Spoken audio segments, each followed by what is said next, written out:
Hello friends, welcome back to my YouTube channel Adnan knowledge hub. Air pollution की problem देश की राजधानी दिल्ली सहित पूरे भारत में हर साल बढ़ता ही जा रहा है।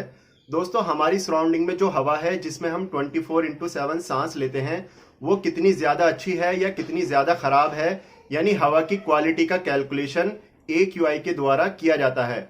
और इस AQI की शुरुआत हमारे देश में 2014 में स्वच्छ भारत अभियान के तहत की गई थी। तो आज की इस वीडियो में हम जानेंगे कि AQI क्या होता है और उसका कैलकुलेशन कैसे किया जाता है। साथ ही हवा की क्वालिटी को मेजर करते वक्त कौन कौन सी गैसेस और पॉल्यूटेंट्स को कंसीडर किया जाता है और उनकी एक्सेप्टेबल लिमिट क्या होती है अकॉर्डिंग टू WHO यानी वर्ल्ड हेल्थ ऑर्गेनाइजेशन और अकॉर्डिंग टू CPCB यानी central pollution control board of India. तो इन सभी सवालों के बारे में जानेंगे आज की इस वीडियो में, तो वीडियो में लास्ट तक बने रहिएगा। उससे पहले दोस्तों, अगर आपने मेरे चैनल को अभी तक सब्सक्राइब नहीं किया है तो प्लीज़ सब्सक्राइब कर लीजिए ताकि मेरी हर एक न्यू वीडियो का अपडेट आपको सबसे पहले मिल सके। तो आइए वीडियो शुरू करते हैं।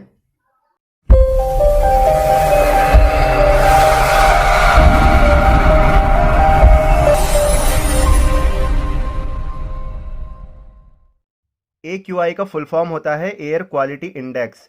ये एक नंबर है जो गवर्नमेंट एजेंसीज यूज़ करती हैं ये बताने के लिए कि जिस हवा में हम सांस ले रहे हैं वो कितनी कम या कितनी ज़्यादा पॉल्यूटेड है, यानी प्रदूषित है, और फ्यूचर में उसके पॉल्यूटेड होने के कितने चांसेस हैं।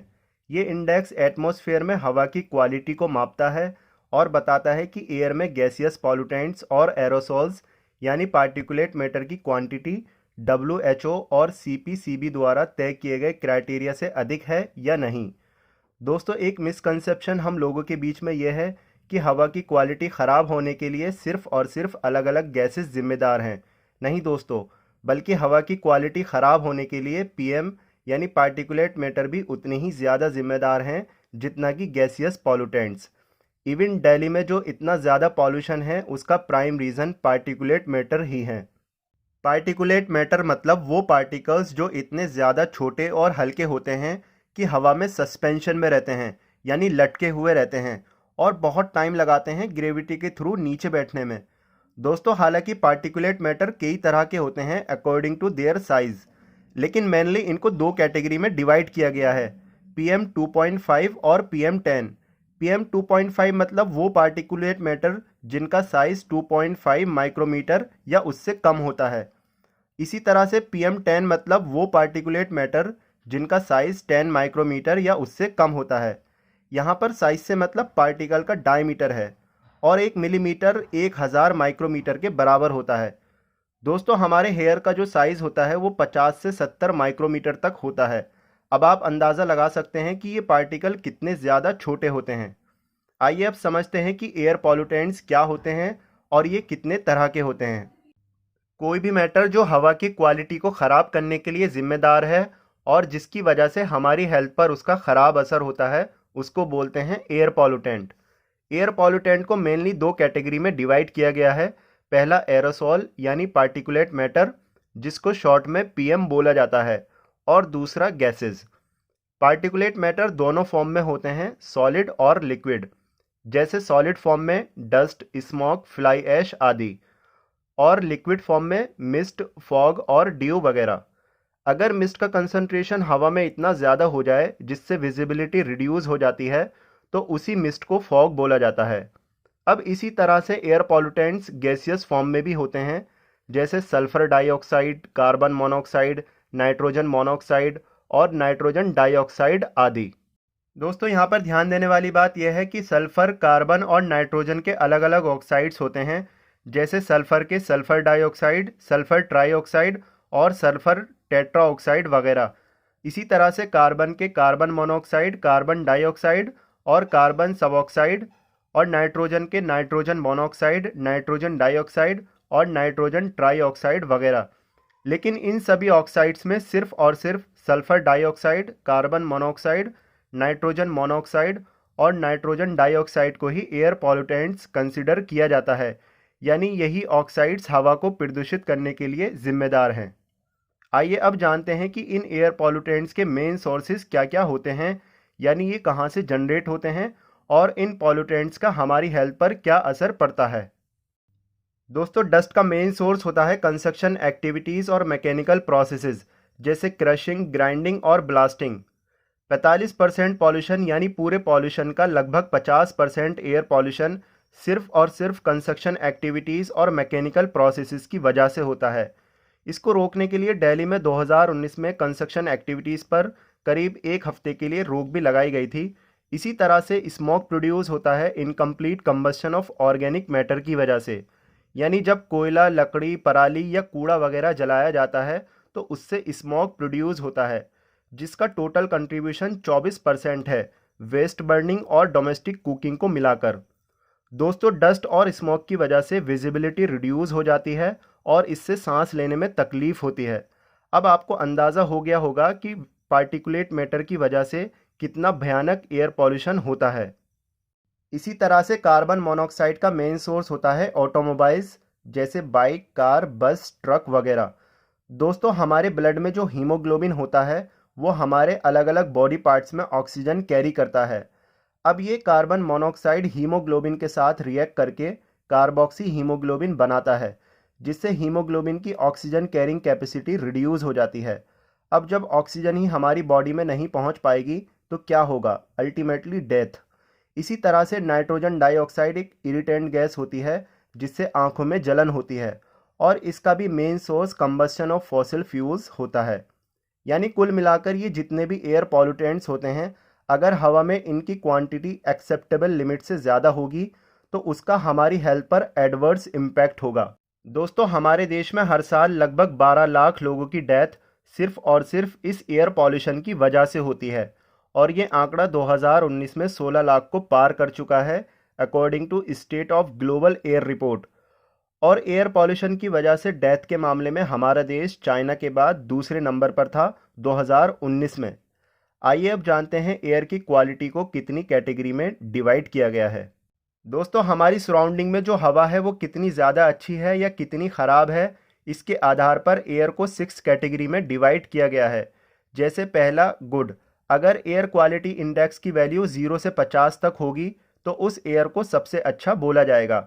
ग्राफ में हम इसको कलर कोड से भी पहचान सकते हैं। जैसे गुड एयर की पहचान के लिए ग्राफ में डार्क ग्रीन कलर डेपिक्ट किया जाता है। दूसरी कैटेगरी होती है सेटिस्फैक्ट्री, जिसकी AQI लिमिट होती है 51 से लेकर 100 तक और कलर कोड होता है ग्रीन। इसी तरह से सबसे ख़राब कैटेगरी होती है सीवियर, जिसकी AQI लिमिट 401 से लेकर 500 तक होती है और कलर कोड होता है पर्पल। दोस्तों AQI की यूनिट होती है माइक्रोग्राम पर मीटर क्यूब। एक्चुअली AQI हमें हवा के अंदर पॉल्यूटेंट्स की कंसंट्रेशन या डेंसिटी को बताता है। मतलब 1 metre cube volume of air में मौजूद एयर पॉल्यूटेंट्स का वजन माइक्रोग्राम में कितना होगा। यहाँ पर ध्यान देने वाली बात यह है कि ये जो AQI की वैल्यू है ये सभी 8 पॉल्यूटेंट्स की एवरेज वैल्यू है according to central pollution control board of India. दोस्तों वैसे तो हवा में कई तरह के पॉल्यूटेंट्स होते हैं, लेकिन हमारे देश में एयर क्वालिटी इंडेक्स को मेनली 8 पॉल्यूटेंट्स को मिलाकर ही कैलकुलेट किया जाता है। यानी उन सब पॉल्यूटेंट्स की एवरेज वैल्यू ली जाती है, जिसमें PM 2.5, PM 10, sulphur dioxide, carbon monoxide, nitrogen dioxide, ozone, methane और लेड शामिल हैं। हालांकि इन सभी पॉल्यूटेंट्स की अलग अलग एक्सेप्टेबल लिमिट भी होती है। जैसे एयर की गुड कैटेगरी में PM 10 की वैल्यू 0 से 50 तक होती है, उसी तरह से PM 2.5 की 0 से 30, नाइट्रोजन डाइऑक्साइड की 0 से 40, ओजोन की 0 से 50, कार्बन मोनोऑक्साइड की 0.1 से लेकर 1, सल्फर डाइऑक्साइड की 0 से 40, मीथेन की 0 से 200 और लेड की 0 से 0.5 होती है। इसी तरह से आप देख सकते हैं एयर की अलग अलग कैटेगरी में अलग अलग पॉल्यूटेंट्स की एक्सेप्टेबल लिमिट क्या क्या होती है। दोस्तों यहाँ पर ध्यान देने वाली बात यह है कि ओजोन और कार्बन मोनोऑक्साइड को छोड़कर सभी पॉल्यूटेंट्स की कैलकुलेशन एक दिन यानी 24 घंटे की एवरेज वैल्यू लेकर की जाती है। जैसे मान लीजिए हमें PM 2.5 की एक दिन की AQI वैल्यू फाइंड करनी है, तो इसके लिए PM 2.5 की हर घंटे की वैल्यू ली जाती है। उसके बाद इन सभी वैल्यूज़ का एवरेज लिया जाता है। इसी तरह से ओजोन और कार्बन मोनोऑक्साइड का कैलकुलेशन 8 आवर्स की एवरेज वैल्यू लेकर किया जाता है, क्योंकि ये काफ़ी एक्टिव और डेंजरस गैसेस होती हैं हेल्थ के लिए। हालांकि दोस्तों WHO AQI को कैलकुलेट करते वक्त मेनली 5 पॉल्यूटेंट्स को ही कंसिडर करता है instead of 8 pollutants considered by central pollution control board of India, जिसमें PM 2.5, PM 10, sulphur dioxide, nitrogen dioxide और ओजोन शामिल हैं। इसमें PM 2.5 की AQI लिमिट होती है 10 माइक्रोग्राम पर मीटर क्यूब एनुअल मीन और 25 माइक्रोग्राम पर metre cube 24 hours mean. 24 hours mean हम समझ चुके हैं, उसी तरह से एनुअल मीन मतलब इसमें हर दिन की वैल्यू ली जाती है 365 दिन तक, उसके बाद उन सभी वैल्यूज़ का एवरेज लिया जाता है। इसी तरह से बाकी पॉल्यूटेंट्स की परमिसिबल लिमिट आप देख सकते हैं। आइए अब समझते हैं एयर पॉल्यूटेंट्स को कंट्रोल करने के लिए कौन कौन से डिवाइसेस का यूज़ किया जाता है। दोस्तों, जैसा कि हम जान चुके हैं कि एयर पॉल्यूटेंट्स दो तरह के होते हैं, पार्टिकुलेट मैटर और गैसियस पॉल्यूटेंट्स। पार्टिकुलेट मैटर को रिमूव करने के लिए gravitational settling chamber, centrifugal gas collector और इलेक्ट्रोस्टैटिक प्रेसिपिटेटर जैसे डिवाइसेस का यूज़ किया जाता है। इन सभी डिवाइसेस में सबसे ज़्यादा इलेक्ट्रोस्टैटिक प्रेसिपिटेटर का यूज़ किया जाता है थर्मल पावर प्लांट में, स्टील प्लांट में और केमिकल इंडस्ट्रीज़ वगैरह में। इसी तरह से गैसियस पॉल्यूटेंट्स को रिमूव करने के लिए एब्जॉर्प्शन यूनिट, एडजॉर्प्शन यूनिट और कंडेंसेशन यूनिट का यूज़ किया जाता है।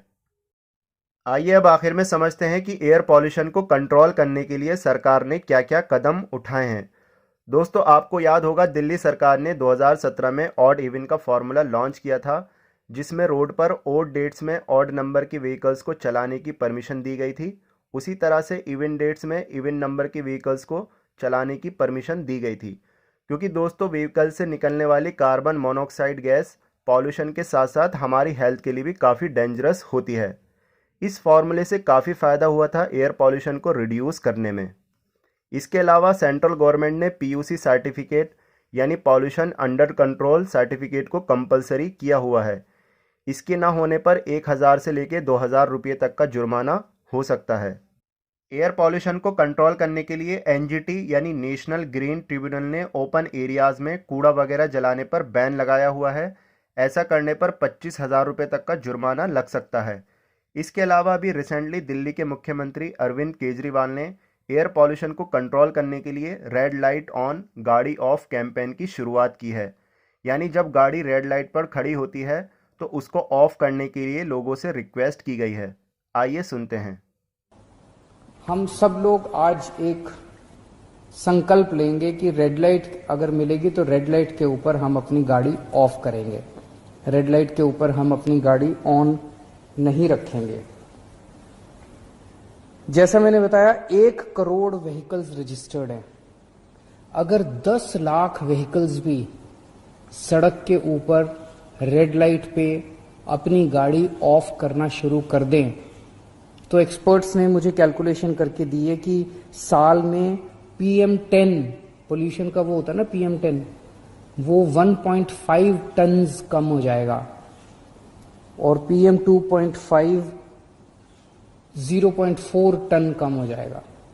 कितना पोल्यूशन कम हो जाएगा और आपको भी कितना फायदा होगा। आप ये नहीं जानते, एक्सपर्ट्स का कहना है कि जब हम आइडलिंग में चलते हैं, रेड लाइट पे आइडलिंग करते हैं, तो 1 मिनट में जितना ईंधन खर्च होता है वो अगर ड्राइविंग कर रहे होते हैं उससे ज्यादा खर्च होता है। तो अगर आप ऑफ कर दो और फिर ऑन करो, आपका फ्यूल भी काफी बचेगा, धुआं तो बचेगा ही बचेगा, पोल्यूशन तो कम होगा ही होगा, आपका ईंधन भी काफी बचेगा। आई होप अब आपको समझ में आया होगा कि AQI यानी एयर क्वालिटी इंडेक्स क्या होता है।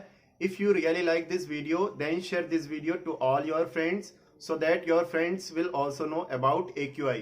Okay friends, फिर मिलते हैं आपसे एक और इन्फॉर्मेटिव वीडियो के साथ। तब तक के लिए bye bye, take care of yours.